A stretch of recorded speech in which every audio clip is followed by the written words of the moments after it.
to questions for oral answer. Question number 1, in the name of Andrew Little. Thank you, Mr Speaker. They'll soon know, don't worry. My question is to the Prime Minister. Does he stand by his statement in his budget speech last year, quotes, "We are in surplus," end quotes? Right Honourable Prime Minister. Mr Speaker, yes, because the Treasury forecast then showed a small surplus for 2014-15. Supplementary.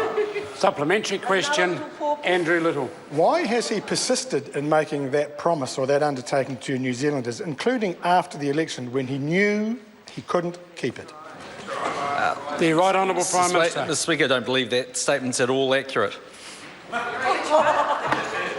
Supplementary question, Andrew Little. Why does he or other ministers in his government persist in making excuses about milk prices and inflation when he knows that dairy prices began falling last February and inflation has been stagnant since 2013? Right Honourable Prime Minister. Speaker, the member may have such a lack of grasp of economics that he doesn't realise the impact that inflation has on the government's books. And we know that Grant Robinson's got his training wheels on, so he doesn't know what $15 billion worth of less expenditure means. And by the way, Mr Speaker, during the entire election campaign, Labor got up and said the government should take no credit for higher dairy prices. That's just a function of something else. But apparently with falling ones, we're responsible. I've heard enough.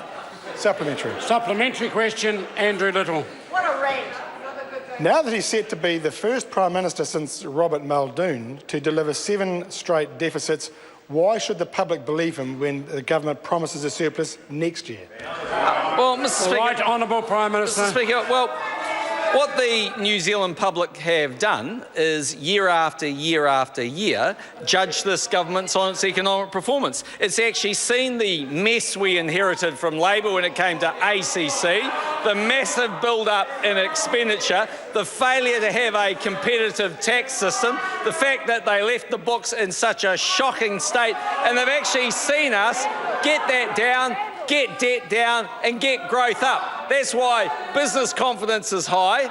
That's why New Zealanders have voted for National in droves. And Mr Speaker, maybe the member needs to look in the mirror and ask himself why his messages aren't getting through. Here's an idea. He doesn't have any messages. Order. He hasn't said anything. Order. Supplementary question. Order. Supplementary question, Tim McIntyre. Thank you, Mr Speaker. What reports has the Prime Minister received on getting back to surplus based on the PREFU forecasts before the election last year? Order.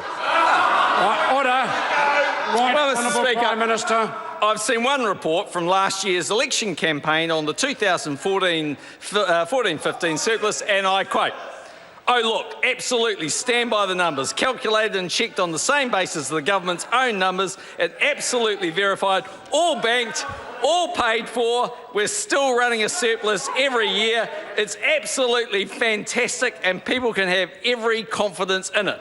That was David Cunliffe claiming that Labor was running a surplus even from opposition. Supplementary. Supplementary. Order. Supplementary question, Andrew Little. Leader wants to speak. Mr Speaker, what other promises for Budget 2015 are now also under threat? Will the budget show we're on track for the 150,000 extra jobs by 2016 and a $7,000 average wage rise by 2017, as promised in his open letter after last year's election?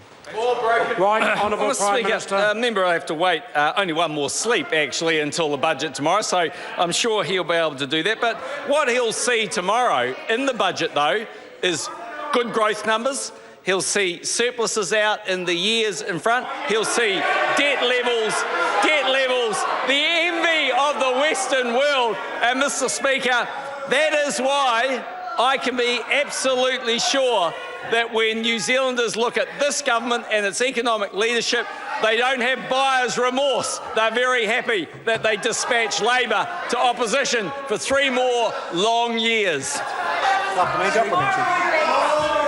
Morally bankrupt. Supplementary question, Tim McIntyre. Thank you, Mr Speaker. Further supplementary to the Prime Minister. Order. How much can the fiscal numbers move around between budget forecasts and the government's annual accounts being published the following year? Order. Well, Mr. Speaker, Right Honourable Prime Minister. according to that economic powerhouse, Grant Robertson, not at all. But actually, history shows that fiscal forecasts and outturns move around quite substantially. For example, in Budget 2008, the then Finance Minister was forecasting a $1.3 billion Obergil surplus in 08-09. Well, as it actually turned out, Mr. Speaker, he left the government's books in deficit by $3.9 billion that year. And Mr. Speaker, I just say this one thing. Why in this country do we have the Public Finance Act? I know, because Labor rorted the books so much they could no longer be trusted. That's why. Supplementary. Order. Supplementary question, Andrew You're just Little. a ranter. Thank you, Mr. Speaker. Just a ranter. In light of that answer and returning to reality, what happened to his promise to act on child poverty and make it the centrepiece of his third term? Right Mr. Honourable Speaker, Prime Minister. one more sleep. Supplementary. Supplementary and what about the question. children? Order. And what about the kids? Order. Supplementary question, Andrew Little. Isn't the truth of it is this? This is a government with a surplus of empty promises and a deficit of ideas, a government that took credit for a short patch of economic golden days on the back of high dairy prices and the Canterbury rebuild, but has no plan now that the storm clouds are gathering. Isn't that the truth of this government? Right, order. Right Honourable Speaker, Prime Minister. here's the truth of this government. Unlike the countries that we actually compare ourselves with, we've got on top of the deficits despite the Christchurch earthquakes. We've got employment rates that are rising. Of the OECD countries, of which there are 36, only 4 have higher levels of employment than us, and 31 have lower levels of employment. Mr. Speaker, we have low inflation and we have strong job creation. We have low levels of public sector debt and we have high levels of consumer confidence. The record actually speaks for itself. It happens to be a record I'm very proud of. Question number 2, Materia Ture. Thank you, Mr. Speaker. My question is to